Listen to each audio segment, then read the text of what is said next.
Shock நியூஸ்ன்னு தான் சொல்லணும். இந்த மாதிரி பாக்யராஜ் சார் இறந்துட்டாரு. நான் நம்பவே முடியல. உண்மையிலுமே நம்ப முடியல. காலையில வந்து வாக்கிங் போனாரு. அது வரும்போதே கொஞ்சம் நெஞ்சில கொஞ்சம் ஏதோ ஒரு வலிக்கிற மாதிரி இருந்திருக்கு. வீட்டுக்கு வந்து பூர்ணிமா பாக்யராஜ் அவர்கிட்ட சொல்லியிருக்காரு. இந்த மாதிரி கொஞ்சம் லைட்டா நெஞ்சு வலிக்குதுமா என்னன்னு தெரியல அப்படின்னு இருக்காரு. சொல்லவே பார்த்தீங்கன்னா வலி ஜாஸ்தியா இருக்கு. கொஞ்சம் வலியில வந்து துடிச்சிருக்காரு. இமீடியட்டா வந்து ஆம்புலன்ஸ்க்கு வந்து ஃபோன் பண்ணியிருக்காங்க. மயங்கிட்டாரு. அங்கேயே வீட்டிலேயே மயங்கிட்டாரு. ஆம்புலன்ஸ் வந்து கிரீம்ஸ் ரோட்ல இருக்கு இல்லையா, அப்போலோ ஹாஸ்பிட்டல். அப்போலோ ஹாஸ்பிட்டலுக்கு அந்த போறதுக்குள்ளேயே பாக்யராஜோடைய உயிர் பிரிஞ்சிருச்சு. இது வந்து தமிழ் சினிமா மட்டுமல்ல, இந்திய சினிமாலே வந்து பாக்யராஜ் சார் மாதிரி ஒரு திரைக்கதை எழுதக்கூடிய ஒரு அசாத்திய திறமை யாருக்குமே கிடையாது. இதுவரைக்கும் கிடையாது. அப்படிப்பட்ட ஒரு மனிதரை நம்ம இன்னைக்கு இழந்திருக்கோங்கிறது உண்மையில் துக்கம், வேதனை.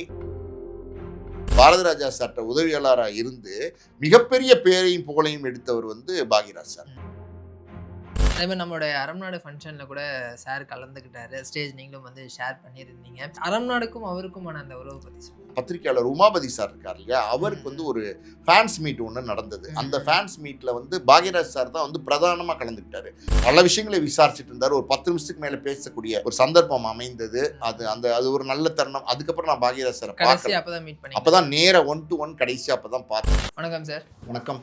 ஸ்க்ரீன் பிளே சக்கரவர்த்தி அப்படின்னு வந்து ரசிகர்களால் அன்போடு அழைக்கப்படுற பாக்யராஜ் சார் இன்னைக்கு நம்மோட இல்லை. திடீர் அவருடைய மறைவு வந்து எல்லாருமே பேரதிர்ச்சிக்குள்ளாக இருக்கு. என்ன நடந்தது சார்? ஷாக்கிங். அதாவது வந்து பார்த்தீங்கன்னா ஷாக் நியூஸ்ன்னு தான் சொல்லணும். எனக்கு இப்போ சுமார் வந்து ஒரு 9:50க்கு வந்து ஒரு தகவல் வந்து இந்த மாதிரி பாக்யராஜ் சார் இறந்துட்டாங்க. என்னால் நம்பவே முடியல. உண்மையிலுமே நம்ப முடியல. ஏன்னா எப்போவுமே வந்து ரொம்ப பிரிஸ்காக இருப்பார். சமீபத்தில் கூட வந்து பாரதிராஜா சாரோட டெத்து ஜூன் 10ஆம் தேதி நடந்தது இல்லையா, அப்போ கூடவே இருந்தார். அதெல்லாம் நம்ம பார்க்க முடிஞ்சது. நல்ல ஹெல்த்தியாக இருந்தார். ஸோ எப்படி இது நடந்தது, என்னாச்சு, உண்மையா பொய்யா, ரூமரா அப்படிங்கிற மாதிரி உடனே இம்மீடியட்டாக ஃபோன் பண்ணி முக்கியமான ஒருத்தர்கிட்ட பேசினேன். அவருடைய குடும்ப உறுப்பினர். அவர் பேர் வேண்டாம். அவர் சொன்னார், இல்லை சார் அப்போலோ ஹாஸ்பிட்டலில் தான் இருக்கோம். காலையில் வந்து வாக்கிங் போனார். வாக்கிங் போனவர் வந்து பார்த்திங்கன்னா அது வரும்போதே கொஞ்சம் நெஞ்சில் கொஞ்சம் ஏதோ ஒரு வலிக்கிற மாதிரி இருந்திருக்கு. வீட்டுக்கு வந்து பூர்ணிமா பாக்யராஜ் அவர்கிட்ட சொல்லியிருக்காரு. இந்த மாதிரி கொஞ்சம் லைட்டாக நெஞ்சு வலிக்குதுமா என்னன்னு தெரில அப்படின்ட்டு இருக்காரு. சொல்லவே பார்த்தீங்கன்னா வலி ஜாஸ்தியாக இருக்குது. கொஞ்சம் வலியில் வந்து துடிச்சிருக்காரு. இமீடியட்டாக வந்து ஆம்புலன்ஸ்க்கு வந்து ஃபோன் பண்ணியிருக்காங்க. மயங்கிட்டார். அங்கேயே வீட்டிலேயே மயங்கிட்டார். ஆம்புலன்ஸ் வந்து கிரீம்ஸ் ரோட்டில் இருக்கு இல்லையா, அப்போலோ ஹாஸ்பிட்டல். அப்போலோ ஹாஸ்பிட்டலுக்கு அந்த போகிறதுக்குள்ளேயே பாக்யராஜோடைய உயிர் பிரிஞ்சிச்சு அப்படி தான் நான் நினைக்கிறேன். ஏன்னா ஹாஸ்பிட்டல் போகும்போதே அவர் உயிரோடு இல்லைன்னு தான் சொல்லியிருக்காங்க. ஹாஸ்பிட்டல் அப்படி தான் சொல்லியிருக்காங்க. இருந்தாலும் அந்த சிபிஆர்லாம் கொடுப்பாங்கல்ல, சிபிஆர்லாம் கொடுத்து என்னென்னமோ பண்ணியிருக்காங்க. ரெக்கவர் பண்ணுறது ட்ரை பண்ணியிருக்காங்க. ஏன்னா அண்ணா அப்போ தான் உயிர் பிரிஞ்சிச்சு அப்படின்னா உடனே வந்து ரெக்கவர் பண்ணுவாங்க, ட்ரை பண்ணுவாங்க. ஷாக் ட்ரீட்மெண்ட் கொடுத்து ட்ரை பண்ணால் சில நேரத்தில் டக்குன்னு இதய துடிப்பு வந்துடும். அதெல்லாமே முயற்சி பண்ணி பார்த்துருக்காங்க. நான் எதுவுமே நடக்கலை. அவரை வந்து திருப்பி ரெக்கவரே பண்ண முடியல.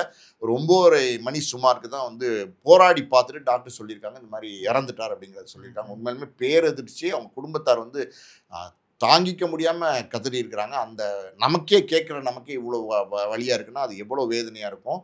எல்லாரும் என்ன சொல்கிறாங்க அப்படின்னா, அந்த 2 நாளைக்கு முன்னாடி குஷ்புவோட மகள் திருமணம் நடந்துச்சுல, கோவாவில் நடந்துச்சு. அந்த திருமணத்துக்கு விமானத்தில் போய் ரொம்ப ஜாலியாக, அதாவது வந்து எப்போவுமே பாக்யராஜ் சாருடைய கோணம் எப்படின்னா எங்கே போனாலும் ஜாலியாக இருப்பார், எங்கே போனாலும் கலகலன்னு பேசுவார். ரொம்ப ஒரு மாதிரி ஹியூமர் சென்ஸ் உள்ள பர்சனாலிட்டி பாக்யராஜ் சாரை பொறுத்த வரைக்கும். ரொம்ப ஜாலியாக பேசிட்டு இருந்திருக்காரு. ஏன்னா வந்து அங்கே சுஹாசினி, குஷ்பு, இன்னும் இருந்த திரைப்பிரபலங்கள் எல்லாருமே அவருக்கு ரொம்ப தெரிஞ்சவங்க. ரொம்ப கலகலன்னு பேசிட்டு முழு கல்யாணத்துலேயும் வந்து கூட இருந்திருக்காரு. மதிய உணவு, காலை உணவு எல்லாம் சாப்பிட்டு ரொம்ப முழுசாக ஒரு குடும்ப உறுப்பினர் மாதிரி அந்த கல்யாணத்தில் பார்ட்டிசிபேட் பண்ணியிருக்காரு. அவர் வந்து சிரித்து பேசி சந்தோஷமாக இருந்தது வந்து சுஹாசினி வந்து இப்போ ஒரு பைட் கொடுத்துருக்காங்க, இப்படிலாம் இருந்தாருன்னு. ஸோ அப்படிப்பட்டவர் அன்னைக்கு இரவே வந்து சென்னைக்கு வந்துட்டார் விமானத்தில்.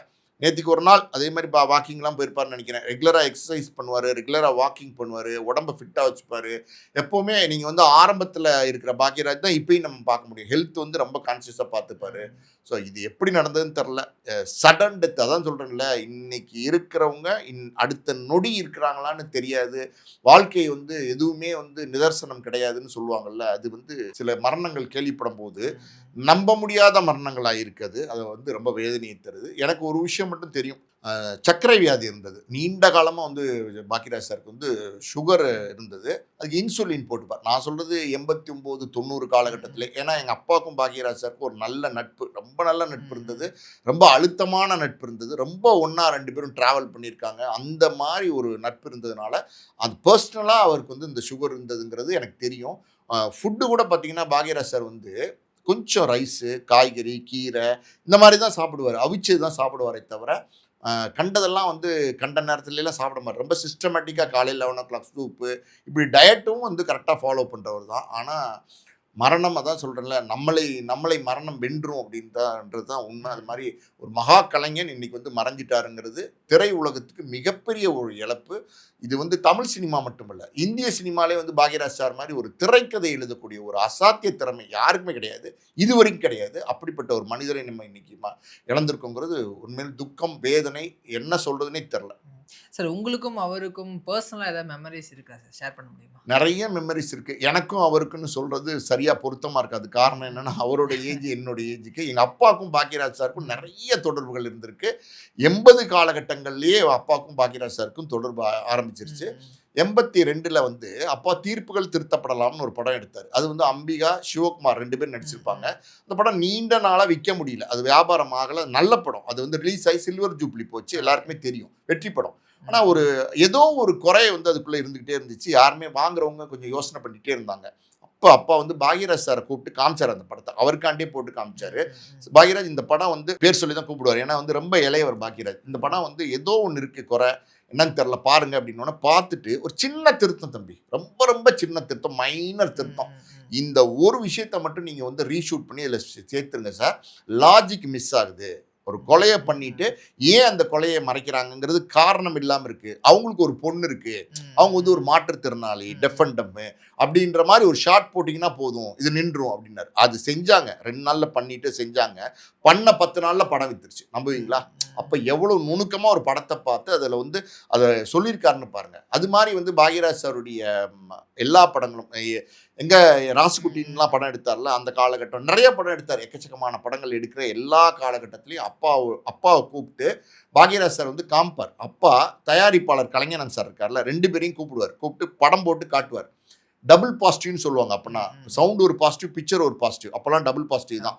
அத பார்த்துட்டு அந்த நேரத்தில கரெக்ஷன் இருந்தா சொன்னா, உடனே அத சரி பண்ணிற முடியும். அப்படி பார்த்து ஒவ்வொரு படமும் காமிச்சு, ஏதாவது சேர்க்கணுமா சார்? ஏதாவது குறை இருக்கா? ஏதாவது மிஸ் ஆகுதா? கமர்ஷியலா ஏதாவது மிஸ் ஆகுதா? அப்படிங்கிறத கேட்டு, அது வந்து அதில ஏதாவது சொன்னா, அத சரி பண்ணுவாரு. ஸோ ஒரு ஒரு அந்த மாரி ஒரு திறமை ஏத்துப்பார். அவரே ஒரு திரைக்கதை மன்னன். மத்தவங்க சொல்ற கருத்தையும் வந்து அவர் ஏத்துப்பார். டிஸ்கஷன் வந்து ரொம்ப பிரமாதமா பண்ணுவாரு. எனக்கு அவரோட வந்து ஒரு டிஸ்கஷன் அனுபவம் இருந்தது. ஞானப்பழம்னு ஒரு படம் பண்ணாரு. அது வந்து ஆர்.பி. விஸ்வம்னு ஒரு டைரக்டர். அவரு பாக்யராஜோடைய நண்பர். அவர் வந்து பார்த்தீங்கன்னா, இந்த அறுவடை நாள் படத்துல எல்லாம் வில்லனா நடிச்சிருப்பாரு. ஆர்.பி. விஸ்வம். நல்ல பெரிய பாப்புலரான வில்லன். ரொம்ப பிரமாதமா ஆக்டிங் பண்ணுவாரு. அவர் டைரக்ட் பண்ணாரு அந்த ஞானப்பழத்த. பாக்யராஜ் சார் நடிச்சாரு. அந்த நேரத்தில நான் காலேஜ் முடிச்சுட்டு சினிமால யார்ட்டயாவது உதவியாளரா சேரணும்னு நினைக்கும்போது, எங்க அப்பா 1 மாசம் பாக்யராஜ் சார்ட்ட ஃபோன் பண்ணி என்னை அனுப்பிச்சு விட்டார். அந்த டிஸ்கஷன்ல மட்டும் தான் நான் இருந்தேன். படப்பிடிப்புல ஒர்க் பண்ணல. அந்த 1 மாசம் டிஸ்கஷன்ல நான் பார்த்தேன். அவ்வளவு அவ்வளவு திறமையா பேசுவாருங்க. அவ்வளவு நுண்ணியமா ஒரு விஷயத்த வந்து சொல்லுவாரு. ஒரு சீன வந்து அப்படி டெவலப் பண்ணுவாரு. ரொம்ப அசாத்திய திறமை. நான் பார்த்து வியந்து போனேன். அப்பலாம் எனக்கு ரொம்ப சின்ன வயசு. இவருடைய திறமைய நேரடியா ரூம்குள்ள உட்கார்ந்து பேசும்போது 10 பேர் இருக்கிற ரூம்குள்ள உட்கார்ந்து பேசும்போது, ஒரு டிஸ்கஷன் எப்படி நடக்கும்? ஒரு டிஸ்கஷன்ல எத எத எடுத்து பேசணும்? என்னென்ன மையப்படுத்தி பேசணுங்கிறதுல வந்து பாக்யராஜ் சார்ட்ட நான் வந்து கத்துக்கிட்டேன் ஆக்சுவலா சொல்லப்போனா. பெரிய ஒரு சாதனையாளர் பாக்யராஜ் சார். எங்க அப்பாவுடைய மறைவுக்கு வந்திருந்தாரு. சாயந்தரம் ஒரு 3 மணிக்கு இறந்துட்டாங்க அப்பா. சாயந்தரம் ஒரு 5 மணிக்கு வந்தவரு, நைட்டு 10 மணி வரைக்கும் இருந்தார். ஒரு குடும்ப உறுப்பினர் மாரி, ஒரு நடிகர் மாரிலாம் கிடையாது. ஒரு குடும்ப உறுப்பினர் மாரி கூடவே இருந்து பண்ணாரு. இன்னொரு பக்கம் பார்த்தீங்கன்னா, நெறைய வெற்றி படங்கள். அவர் எடுத்த படங்கள் எல்லாமே அசாத்தியமான படங்கள். எல்லாமே சூப்பர் டூப்பர் படங்கள். அதுக்கப்புறம் வேட்டிய மடிச்சு கட்டு, ரத்தத்தின் ரத்தமே, அப்புறம் அவசர போலீஸ் அப்படின்னு ஒரு படங்கள்லாம் எடுத்து சில பொருளாதார ரீதியா சில தோல்விகள் வந்தது பாக்யராஜ் சாருக்கு. அந்த நேரத்தில வந்து ஒரு கதை ஒண்ணு வச்சிருந்தாரு. பாரிஜாதம். அது வந்து அவங்க மகள் வந்து சரண்யா வந்து நடிச்சாங்க அதுல ஹீரோயினா. பிருத்திவிராஜ் நடிச்சார் ஹீரோவா. அந்த கதை தயாரிக்கிறதுக்கு யாரும் முன் வரல. ஆனா அது நல்ல கதை. நல்ல அழுத்தமான கதை. அது அப்பா கூப்பிட்டு சொன்னார். சொல்லிட்டு, "சார் இதுக்கு யாருமே ப்ரொடியூசர் இல்ல. ஆஸ்கார் ஃபிலிம்ஸ் ரவிச்சந்திரன் உங்களுக்கு நல்ல பழக்கம் தானே. நீங்க ஒரு வார்த்தை சொல்ல முடியுமான்னு?" கேட்டார். அப்பா போய் ரவிச்சந்திரன்ட்ட சொல்லி, "இந்த மாரி ஒரு கதை இருக்கு. நீங்க பண்ணுங்கன்னு" சொன்னோனே, ரவிச்சந்திரன் சார் பண்றேன்ட்டார். பாக்யராஜ் சார் நான் வர சொல்லட்டுமா உங்க ஆஃபீஸ்க்குன்னு சொன்னப்ப, ரவிச்சந்திரன் சார் சொன்னார், "ஐய்யய்யோ! சார் அவர் எவ்வளோ பெரிய லெஜெண்ட். அவரெல்லாம் நான் வரேன் சார்" அப்படின்னு சொல்லிட்டு அப்பாவும் ஆஸ்கர் ஃபிலிம்ஸ் ரவிச்சந்திரன் சாரும் பாக்யராஜ் சார் வீட்டுக்கு போனாங்க. போய் பேசி அந்த கதையை அவர் கேட்டு அதில் கமிட் பண்ணி ஃபர்ஸ்ட் காப்பி பேசிஸில் கொடுத்தாரு. அதில் வந்து அவருக்கு லாபம். அதே மாதிரி தயாரிப்பாளர் ரவிச்சந்திரனுக்கும் லாபம். ஸோ மொத்தத்தில் வந்து பார்த்தீங்கன்னா, ஒரு ஒரு இது நம்மால் படம். அந்த படம் டைரக்ட் பண்ண வேண்டியது அப்பா தான். அது பல பேருக்கு தெரியாது. அது பாக்யராஜ் சார் கூப்பிட்டார் திடீர்னு. கூப்பிட்டு டிஸ்கஷனில் வந்து கதையை சொல்லிட்டு, அந்த கதை அவரோடது. கதையை சொல்லிட்டு, சார் இது நீங்கள் டைரக்ட் பண்ணி கொடுங்க நல்லாயிருக்கும் அப்படின்னு சொன்னார். அப்பாவும் ஒத்துக்கிட்டார். அதாவது வந்து நான் பண்ணுறேன் பாக்யராஜ் அப்படின்னு ஒத்துக்கிட்டார். டிஸ்கஷன்லாம் 1 மாதத்துக்கு மேலே போச்சு. ஆனால் ஏதோ சில காரணங்கள்னால வந்து அந்த படம் வந்து அப்பா டைரக்ட் பண்ணல. அதுக்கப்புறம் எழுத்தாளர் பாலகுமாரன் வந்து அந்த படத்தை வந்து டைரக்ட் பண்ணார். இப்படி பாக்யராஜ் சாரோட சொல்லணும் அப்படின்னா ஒரு நல்ல நட்பு. ஒவ்வொரு பாக்யராஜ் சார் பிறந்த நாள் எனக்கு தெரிஞ்சு நல்ல ஞாபகம் இருக்குது. ஜனவரி 7ஆம் தேதி அப்பா வந்து மாலை வாங்கிட்டு போய் அவரை நேராக பார்த்து அவர் விஷ் பண்ணுவார். ஸோ இந்த மாதிரி ஒரு இணக்கமான, நெருக்கமான, அப்பாவுக்கு ஏதாவது பிரச்சனைனா அவர்கிட்ட ஷேர் பண்ணுவார். அவருக்கு ஏதாவது பிரச்சனைனா எங்ககிட்ட சொல்லுவார். பூர்ணிமா மேடமே எங்கள் குடும்பத்தில் வந்து ரொம்ப ஒரு நல்ல ஒரு இணக்கமான ஒரு குடும்ப உறுப்பினர் மாதிரி இருந்தாங்க. எங்களுடைய திருமண விழாக்கள் எல்லாமே வருவாங்க. அவங்களுடைய குடும்ப விழாக்கள் எல்லாமே நாங்கள் போவோம். இப்படி நட்புங்கிறது ஒரு நல்ல நட்பாக இருந்தது. ஒரு சம்பவம், சுவையான சம்பவம். தங்கச்சி கல்யாண பத்திரிக்கை கொடுக்க அப்பா, நான், அம்மா எல்லாம் போயிருந்தோம். பாக்யராஜ் சார் வெளில போயிருந்தார். பூர்ணிமா மேடம் இருந்தாங்க. அவங்க பேசி வாங்க சார், சொல்லுங்கள் சார் அப்படின்னு பேசிட்டு காஃபிலாம் கொடுத்தாங்க. சார் இப்போ வந்துருவார் லஞ்ச் டைம், மதிய நேரம் லஞ்ச் டைம் வந்துருவாருன்னு சொன்னாங்க. ஓகே, நாங்கள் பேசிகிட்டு இருந்தோம்.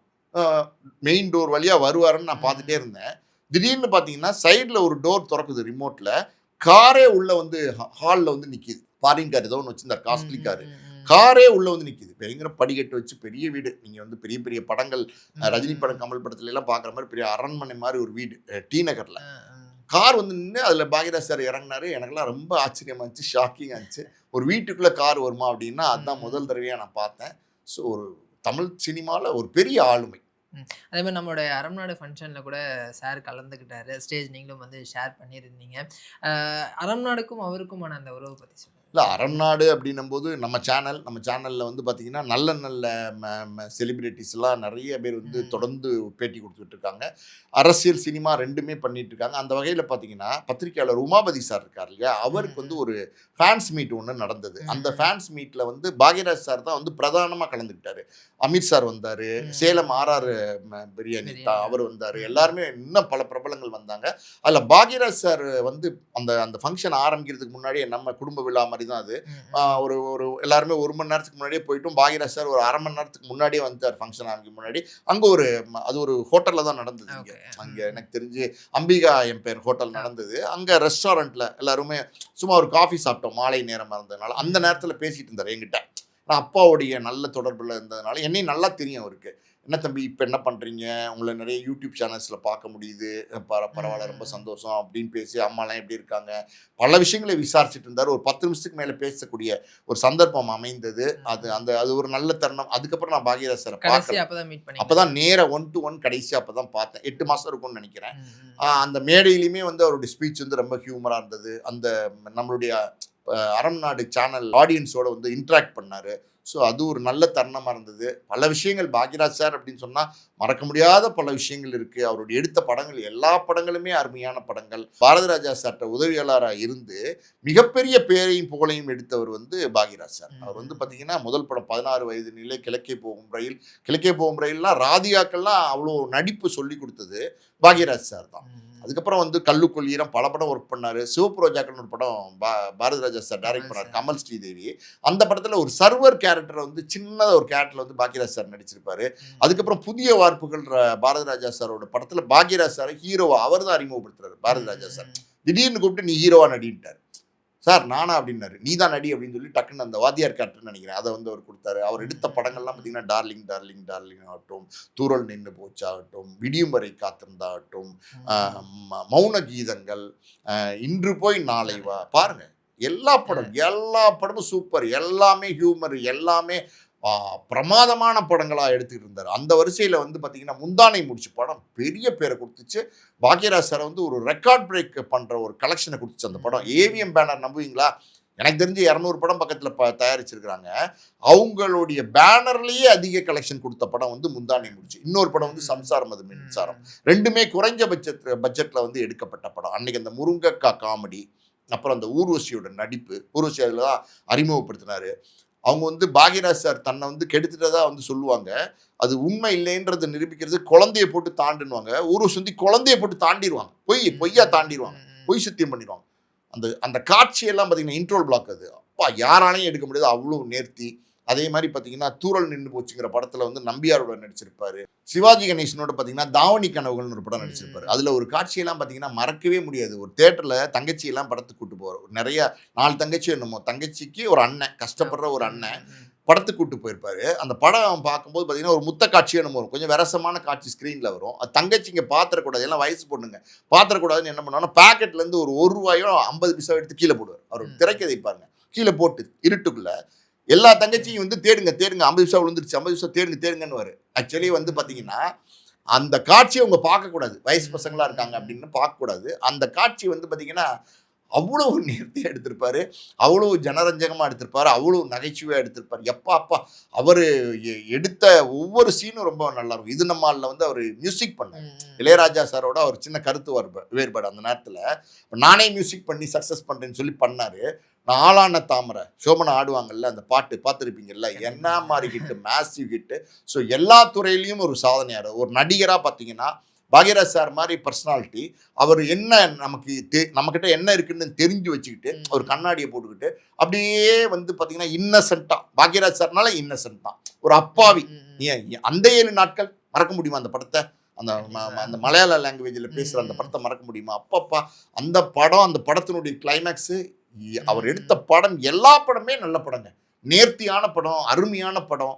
ஸோ அவருடைய அந்த கண்ணாடியை போட்டுக்கிட்டு அப்படியே ஒரு இன்னசென்ட் மாதிரி, ஒரு அப்பாவி மாதிரி நடித்து அதில் சாதனை புரிஞ்சு, அடிதடி கிடையாது, ஆக்ஷன் கிடையாது, ஃபைட்டு கிடையாது, பஞ்சு டைலாக் கிடையாது. ஆனால் இதெல்லாம் இல்லாமே ஒருத்தர் சாதிக்க முடியுமா அப்படின்னா சாதிச்சு காட்டின ஒருத்தர். திரைக்கதையில் வந்து பார்த்தீங்கன்னா ஆக்ரி ரஸ்தான்னு ஒரு படம் ஹிந்தியில் டைரக்ட் பண்ணார் அமிதாப் பச்சனை வச்சு. அந்த படம் வந்து தமிழில் வந்து கைதீன் டைரின்னு எடுத்தாங்க. கமலஹாசன் வந்து ரேவதி நடிச்சிருந்தாங்க. இந்த கமலஹாசன் டபுள் ரோடு. அதில் வந்து பாரதி ராஜா டைரக்ட் பண்ணார். பாரதி ராஜாவோட சிஷ்யன் தானே. இந்த கதை வந்து பாக்யராஜ் சாரோட கதை திரைக்கதையெல்லாம். அப்போ பாக்யராஜ் சார் ஒரு கதை சொல்கிறாரு, அதில் ஒரு கிளைமேக்ஸ் ஒன்று சொல்கிறாரு. அந்த கிளைமேக்ஸ் எடுத்தால் நல்லாயிருக்கும்னு பாக்யராஜ் சார் பாரதி ராஜா சார் சொல்கிறாரு. பாரதி ராஜா சார் என்ன சொல்கிறாருன்னா இந்த கிளைமேக்ஸ் இல்லாமல் வேற ஒரு கிளைமேக்ஸ் சொல்கிறார். இவர் மறுபடியும் சொல்கிறார், சார் இது மாதிரி நான் சொன்ன மாதிரி எடுத்தால் ரொம்ப நல்லாயிருக்கும் சார்ன்றாரு. பாரதி ராஜா சார் அவரும் ஒரு படைப்பாளி தானே. அவர் என்ன சொல்கிறாரு, இல்லை பாக்யராஜ் இது எடுக்கிறேன் நான் அப்படின்னு எடுத்துட்டார். இவருக்கு அதில் கொஞ்சம் மன வருத்தம். அந்த படம் பயங்கர ஹிட்டு. கைதியின் டைரியெல்லாம் பார்த்தீங்கன்னா சூப்பர் டூப்பர் ஹிட்டு. அந்த படம் ஹிட் ஆனதுக்கப்புறம் அமிதாப் பச்சன் கூப்பிட்றாரு. யார்? அமிதாப் பச்சன் அன்னைக்கு வந்து 85 பீக்கில் இருக்காரு. அப்போ வந்து கூப்பிட்டு நீங்கள் எனக்கு ஒரு படம் பண்ணணும், கைதியின் டைரி நீங்கள் எனக்கு பண்ணுங்கன்னு சொல்லி கேட்டு உடனே பண்ணார். ஆக்ரி ரஸ்தா அந்த படத்தோட பேரு. அந்த படம் இவர் நினைச்ச ஒரு கிளைமேக்ஸ் இருந்துச்சுல, அதை அங்கே வச்சாரு. இங்க வந்து 100 நாள்னா அங்க 300 நாள் ஓடிச்சு. அப்படி வந்து தன்னுடைய திரைக்கதையால அது சாதனை புரிந்தவர். அந்த அந்த திரைக்கதை மன்னன்ற பட்டம் இருக்கு பார்த்தீங்களா, அது தமிழ் சினிமாவில் மட்டும் இல்லை, இந்திய சினிமாலே யாராலையுமே அந்த அந்த அந்த இடத்தை அடைய முடியாத ஒரு விஷயத்தை வந்து பாக்யராஜ் சார் பண்ணிடுவார். ஸ்க்ரீன் பிளேன்னா அவர் தாங்க, வேற ஆளே கிடையாதுன்னு ஓப்பனாகவே சொல்லலாம். அந்த மாதிரி ஒரு பர்சனாலிட்டி வந்து பாக்யராஜ் சார். அவருடைய மறைவு அப்படிங்கிறது, அது திடீர்னு கேள்விப்படுற அந்த செய்திங்கிறது ஏற்றுக்கவே முடியாத, அதை வந்து நினச்சி கூட பார்க்க முடியாத ஒரு வேதனை. திரையுலகத்துக்கு ஒரு பெரிய இழப்புங்க. நல்ல மனிதர், நல்ல ஒரு நகைச்சுவையோ மேடை பரிமாறினா, மேடையில் பேசினா கூட பார்த்தீங்கன்னா ஒரு கதை சொல்கிற மாதிரியே பேசுவார். அவ்வளோ அழகாக அந்த நரேட்டிவ்ன்றது அவ்வளோ நல்லாயிருக்கும். நேற்று வரைக்கும் சிரிச்சுட்டு இருந்திருக்காரு, முந்தானைத்து வரைக்கும் சிரிச்சுட்டு இருந்திருக்காரு. இன்னைக்கு காலையிலையுமே பார்த்தீங்கன்னா சந்தோஷமாக தான் வந்து வீட்டில் வந்து வாக்கிங் போகிறதுக்கு முன்னாடி மனைவிட்ட சொல்லிட்டு போயிருக்காரு. வாக்கிங் போயிட்டு வரும்போதே ஒரு டிஸ்கம்ஃபர்ட்டு வந்து சொல்லியே பார்த்தீங்கன்னா உயிர் இல்லை அப்படின்னும் போது ஒரு விஷயத்தை நம்ம புரிஞ்சுக்கணும். இந்த உலகத்தில் எதுவுமே நிரந்தரம் இல்லை. அடுத்த நொடி என்னங்கிறது யாருக்குமே தெரியாது. மகா கலைஞனை நம்ம இழந்துட்டோம். திரைத்துறை உலகத்துக்கு மட்டும் இல்லை, இது தமிழ்நாட்டு மக்களுக்கே ஒரு பெரிய வேதனையான ஒரு வருத்தமான ஒரு செய்தி. அவரோட இறுதி நிகழ்வுகளை சம்மந்தமாக ஏதாவது தகவல் இருக்கா சார்? இறுதி நிகழ்வுகள் வந்து பார்த்தீங்கன்னா பாரதி ராஜா சாருக்கு அரசு மரியாதை கொடுத்தாங்க. அதே மாதிரி பாக்யராஜ் சாருக்கும் அரசு மரியாதை கொடுப்பாங்களா அப்படின்னு இப்போ ஒரு கேள்வி எழுந்திருக்கு. ஏன்னா கொடுக்குற அளவுக்கு தகுதியான ஒரு நபர், அந்த அளவுக்கு ஒரு சாதனையாளர். சிஎம் விஜய் அவர்கள் வந்து பார்த்தீங்கன்னா திரைத்துறையிலேருந்து வந்தவர். அதனால் இந்த திரைத்துறையில் உள்ள சாதனையாளர்களுடைய சாதனை என்னங்கிறது அவருக்கு தெரியும். அதனால் இவருக்கும் ஒரு அரசு மரியாதை கொடுப்பாங்க அப்படின்னு ஒரு எதிர்பார்ப்பு இருக்குது. கொடுத்தா ரொம்ப ரொம்ப சிறப்பாக இருக்கும். கொடுப்பாங்கன்னு நம்ம எதிர்பார்க்கோம். அடுத்த தொடர்ந்து பேசுகிறேன். தகவலுக்கு ரொம்ப நன்றி சார்.